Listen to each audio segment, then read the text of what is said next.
Hayek, Sal. This Arabic name means quiet, but her life has been anything but. It's a series of fights against discrimination, dismissal, and self-assertion amid glossy, gate-kept Hollywood. Salma is one of the world's most important women due to her efforts on screen, in the Me Too movement, and in women's rights advocacy. Her transformation from a rebellious Mexican girl to Marvel's a Jack shows her strength and determination. This film will reveal you hidden corners and truths that may surprise you under all the glamour. And Salma Hayek you may never have understood. Veracruz's beachfront city of Coatzacoalcos is where Salma Hayek was born on September 2, 1966. She was raised in a middle-class family with good education and culture. Her mother Diana Jimenez Medina was an opera singer and vocal instructor, and her father Sammy Hayek Dominguez was a successful oil trader. Salma, which means serenity or tranquility in Arabic, contrasts with her rebellious, untamable character from a young age and reflects her multicultural heritage. Her mother was Mexican-Spanish and her father was Lebanese, surnamed Hid. Salma's childhood was sunny. Running free in the streets with neighborhood kids, playing soccer on the beach, and growing up in a tight-knit seaside village where everyone knew each other's names was nirvana, she told The Guardian. She was deeply influenced by her grandma, Maria Luisa Lopez. She will always be in my heart, Salma said. This love became her emotional anchor, gently guiding many of her life's significant decisions. Salma was sent to the Academy of the Sacred Heart in Grand Coteau, Louisiana, a famous Catholic girls' institution, at 12. She was sent back to Mexico after a short period. The reason? Later versions say Salma was a nun's nightmare. She was always pranking, skipping lessons, and defying the school's severe rules with her crazy imagination. Salma has ADHD and dyslexia despite her lively appearance. These disparities often caused miscommunication and undervaluation in traditional education. Instead of crushing her, these weaknesses encouraged her to think differently, memorize imagery, and build a deep emotional connection with characters, which would later be invaluable in her acting career. Salma had a wealthy background, unlike many actors who grew up in poverty, yet her rebelliousness and neurological flaws set her apart. Peace, a girl from a tiny town, began preparing for a career of real-world warfare. Salma Hayek learned to reject boundaries in childhood, but in her 20s, she challenged fate by dropping out of university, leaving her birthplace, and entering the bright yet prejudiced world of Hollywood. Salma excelled in Mexico's Universidad Iberoamericana before becoming a global star. She studied international relations like her family expected, but she secretly loved drama. Her debut part was Princess Jasmine in a children's Aladdin at 18. Instead of enchanting, it was a nightmare. Salma termed it a professional disaster, describing chaos, contempt, lack of professionalism, and emotional isolation in a setting where no one cared about performers. She entered that stage hopeful, but nearly lost her zeal. Salma became famous a year later. Teresa, her 1989 major role, made her famous. A drama on TV. Mexican audiences loved her innocent, clever demeanor. At 22, Salma was a rising star sought after by advertising, TV stations, and media. Salma secretly packed her luggage and changed course just when everyone thought she had arrived. The U.S. Her first trip to Los Angeles in the early 1990s was a short getaway. Hollywood drew her in. Salma reached a terrible conclusion after chatting to industry friends. The Mexican film industry was stagnating, giving young actresses limited possibilities. To make films and live for art, she had to leave. She chose to stay in the US, sacrificing her fame back home to start again. But that choice cost. Move wasn't only geographical. It was a controversial departure from her increasing fame and the industry she once lit up. Mexican media reacted harshly when Salma debuted her Hollywood film career. Some media called her a Mexican entertainment trader, an Americanizer with international ambitions. Once, she was unfit to represent Latin beauty because she defied her limitations. However, Salma was not welcomed in the US. She was confined by prejudice, limited English, a Latin look, and an odd name. One early auditioner questioned, "Are you here to play the maid?" A harsh barb at Mexico's TV ratings queen. Her home country considered her a sellout. She was a Hollywood outcast. She belonged where? Nowhere. Salma refined herself quietly instead of lashing out or playing victim.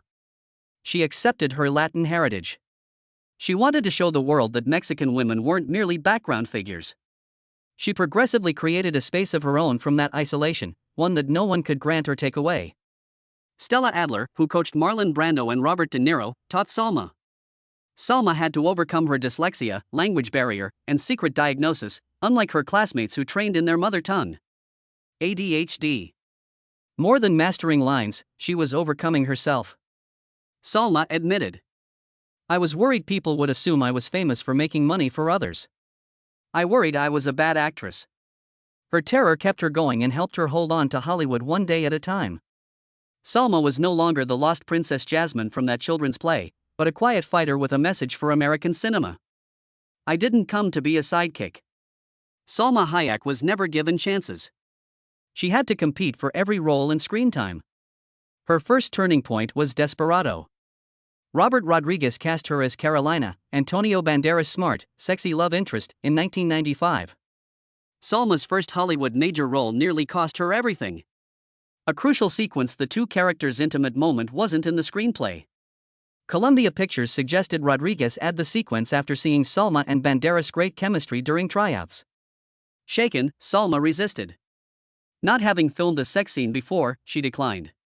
But Hollywood won't bend for sentiment. Salma was informed the scene was required. Rodriguez comforted her. Salma broke down despite Banderas' sympathy. She was unable to remove her towel or act normally. Remembering, she kept crying. Every time I tried to remove the towel, I cried, not because I was ashamed of my body but because I was afraid of losing control. A 1-hour shot into 8. She expected to be fired. Instead, Rodriguez went another way. The sensual film was made from brief clips that were later edited together, but the woman behind it was emotionally exhausted from stress and moral difficulty. Rodriguez said it was the hardest sequence in the film since Salma had to experience mental pain. Salma struggled with cultural and language barriers as well as filming a graphic sequence. Although the shoot took place in Ciudad Acuña, Mexico, the production environment remained Hollywood, making her feel like an alien. With Desperado, Salma fought, not simply acted. She went from Mexican TV celebrity to nothing. She had to recover her voice in an unsuitable system. Salma's first Hollywood door was opened by Desperado. Beyond the action in Carolina's piercing gaze was a lady facing an industry's severe standards. A fresh challenge followed Desperado, forcing Salma to face her biggest fear. She played vampire bar lead dancer Satanico Pandemonium in From Dusk Till Dawn, 1996. A key moment required her to dance with a real snake. Something nobody knew. Salma couldn't stand snakes. Just seeing one scared her. She didn't know the scene when she accepted the role. A last-minute adjustment after the contract was signed. She disagreed and requested an alternative. Quentin Tarantino, her co-star and screenwriter, said, "If you don't, we'll replace you." Nobody prepared or had a stunt double. Salma stepped on stage without practice, carrying a 2-meter snake across her shoulders. Danced uneasily, watching the reptile's every motion. It was a survival response from a woman forcing herself to finish the task while terrified, but the camera only captured a chilly, attractive dancer in control. It became a pop cultural icon. Salma performed a seemingly unachievable feat despite her great inner dread. She gained Hollywood fame with the part. She was called the new sex symbol, which she never accepted. Salma once remarked, "I don't mind being labeled sexy, but if that's all they see in me, it's not worth all I've given." Hollywood's superficial opinion of Latin actresses and her strength were revealed by the snake dance. A woman who was afraid yet never gave up and had no escape. These experiences helped Salma Hayek redefine beauty. Not as a body part, but as boundaries you're ready to cross to be seen as yourself. Salma succeeded in Fools Rush In, Dogma, and Wild Wild West, but they were simply warm-ups for her lifelong passion project. Frida. Frida was more than a biopic for Salma Hayek. The film adaptation of Frida Kahlo's life was an 8-year struggle packed with obstacles, pain, and resilience. Hayek worked on it from 1994. She wanted to produce as well as play the lead. Control the story and commemorate Frida authentically. She got Dolores Olmedo to let her use Kahlo's art, cast Alfred Molina as Diego Rivera, found Julie Taymor, and advocated for studio money. After Miramax acquired the movie, Hayek faced Harvey Weinstein. In a highly personal New York Times op-ed, she described how Weinstein demanded sex, withdrew her from events, shouted at her, and set terrible demands to keep the project alive. Eventually, he threatened her life. Hayek repeatedly refused his sexual approaches, requests for joint showers, massages, and nude scenes throughout shooting. Weinstein made her rework the script when she declined. Received $10 million in finance, a director, and an A-list cast for free. After complying, he wasn't done. He requested she perform a fully nude sex scene with another lady, which was never scripted. Hayek broke down during filming. She needed tranquilizers after convulsing and vomiting. She wrote, "It wasn't sexy, but it was the only way to end the scene." Hayek finished the picture despite pressure and power abuse.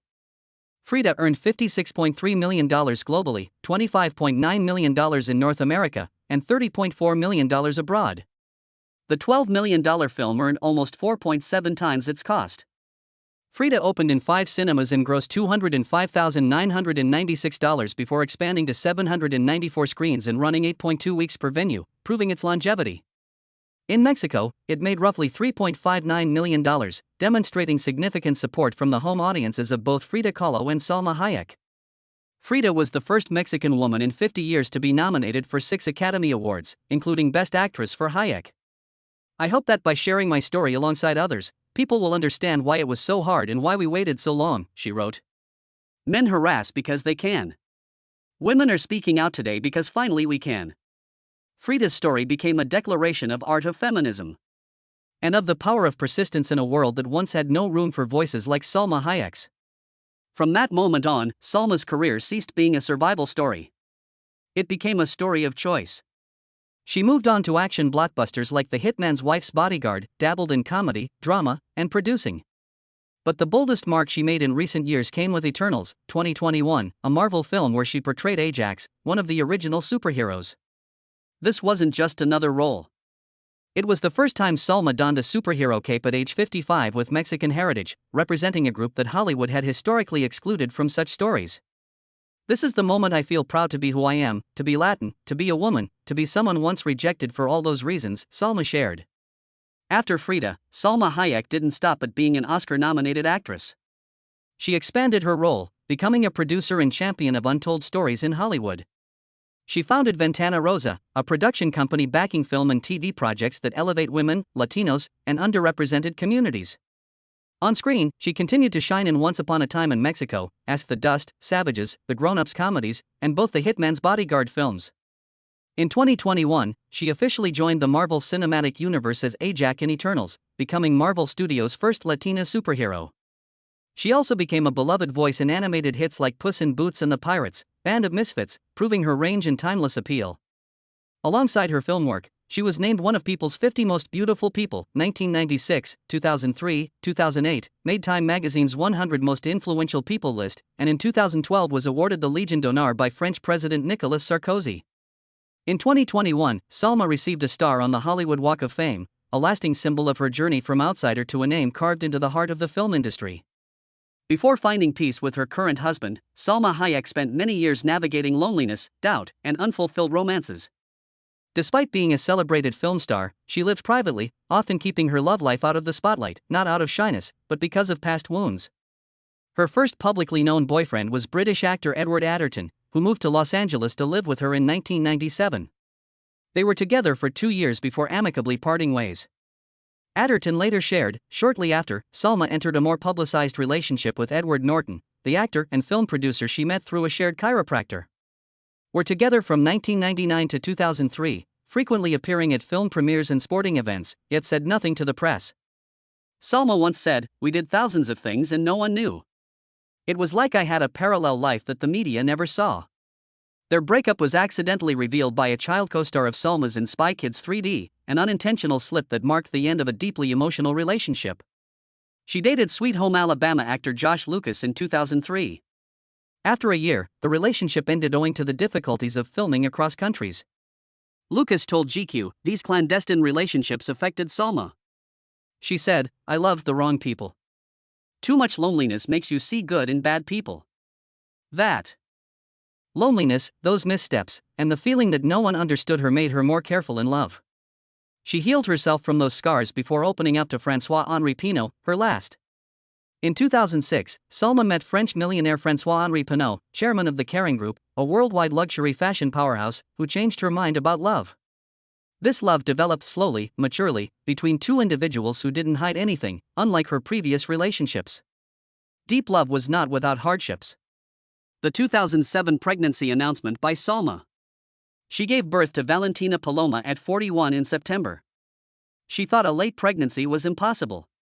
Salma says Valentina is the late-arriving wonder I'm grateful for every day. In July 2008, Salma abruptly ended the engagement as the public anticipated a lavish wedding. The reason was unknown. Some cited media pressure, others lifestyle differences. However, 7 months later, on Valentine's Day 2009, they secretly married in Paris at the Second Arundel Small City Hall, an unexpected, easy, and oddly intimate decision. Without further children after Valentina, Salma chose another way to a large family. She raised Nad's 3 children from prior relationships with respect and no distinction. For her, motherhood isn't about biology. The daily choice to love matters. Behind her gorgeous look, Salma Hayek is driven by intellect, instinct, and unyielding independence.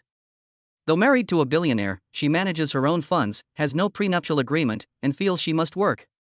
Salma said she loves her husband, François-Henri Pinault, because he supports her passions and individuality.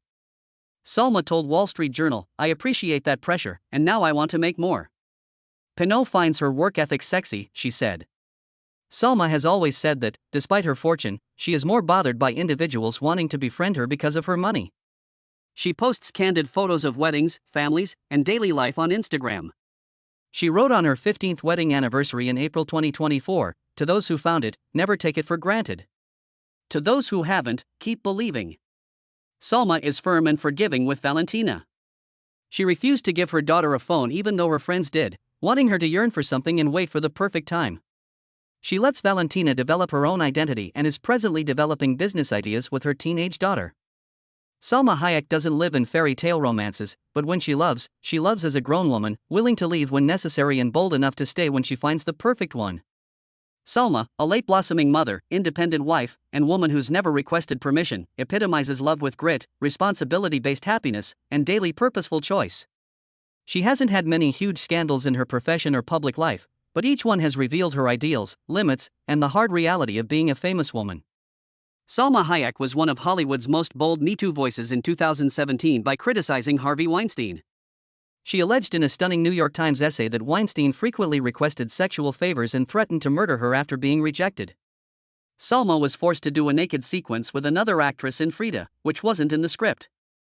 Physically and mentally exhausted, she needed tranquilizers and vomited. She stated the worst part was that no one wanted to hear my tale since I was nobody. She eventually told it, triggering a major Hollywood cultural shift. Not all controversies were activist-related. A viral video from 24 showed Salma Hayek and Nicole Kidman arguing at a Balenciaga fashion show. Nicole resisted a photo with Salma. Despite rumors of a breakup, people close to both parties said it was a misunderstanding and their relationship was okay. Salma's silence has also been questioned. Balenciaga, part of her husband's care company, produced a controversial child-focused ad campaign in 2022. Though tied to the brand, Salma and François-Henri Pinault did not comment. The public questioned their silence, especially since they were social activists. Salma was criticized for interrupting Jessica Williams at a panel discussion on gender and racial inequality at the 2017 Sundance Film Festival. Salma later apologized for miscommunication and regretting the digression. Salma Hayek is considered one of Hollywood's most principled artists despite her struggles. She champions Latino women's rights, and justice with her prominence. From another perspective, Salma's controversies show her complexity.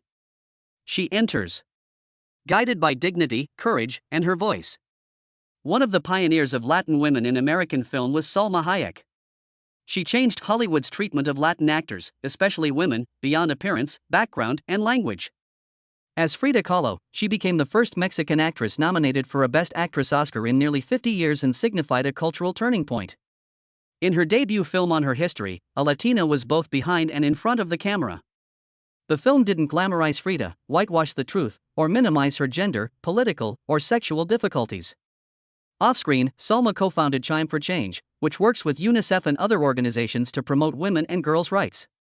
She championed gender equality, public health, and education for marginalized groups in developing nations. Salma was one of the first celebrities to accuse Harvey Weinstein of sexual harassment in 2017. She detailed her own suffering and highlighted the industry's culture of silence and unrestrained power. Her discoveries empowered scores of additional women, causing a domino effect that changed policy to safeguard film industry women. Salma is steadfast in her personal life. Avoid cosmetic surgery, hair dye to disguise age, and societal beauty standards. She speaks out for body, lifestyle, and maturity independence on social media, where she has over 20 million followers. Her accomplishments earned her a star on the Hollywood Walk of Fame in 2021 and a spot on Time magazine's 100 Most Influential People list in 2023. These honors go beyond her cinematic career. They demonstrate her social influence. Salma Hayek represents more than culture. She shows that women of any age and background may reinvent standards if they have the fortitude to do so. Salma Hayek is 58 and doesn't rush. Dances with it. In Magic Mike's Last Dance, 2023, she plays a widowed businesswoman fearlessly entering male dancers' sexual world. The film perfectly depicts her life, a woman Hollywood once considered past her prime, now the lead, dazzling, sexy, and in power. No longer trembling like she did when she filmed the love scene in Desperado, Salma teamed with Channing Tatum to prove that desire and vitality are eternal. Her social media presence is strong. Salma posts makeup-free selfies, silver hair, and uncensored bikini shots to her 20 million Instagram followers. No tricks, no concealing. She once said she only posts bikini images when she feels good. A modest message that inspires millions of women to agree. Salma Hayek is financially and spiritually autonomous despite being married to a billionaire and having all the comforts. I like the pressure to earn, she said, even if we didn't sign a prenup. She doesn't view independence as separation. Entering love whole is important. Francois-Henri Pinault knows. He likes my work ethic. Salma chuckles. She meditates instead of exercising. No Botox or gray hair hide. She is neither conventional nor pushover with her 17-year-old daughter Valentina. I denied her a phone early. Children must learn to dream before becoming everything. Mother and daughter are even discussing joint businesses.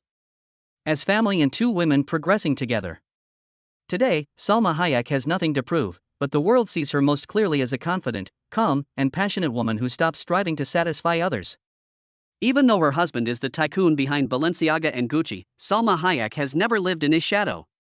She earns and controls her own money and prides herself on remaining driven, autonomous, and creative in her 50s. No need to save her. She survived some of the hardest fights and stands strong, radiant, and proud without distorting her age or beauty standards. Does independence still seem like a luxury in a world that defines women by their male partners? Post your thoughts below. If you think Salma's story should be told this way, like, subscribe, and turn on alerts. Next stories will be powerful. They may make you reconsider yours.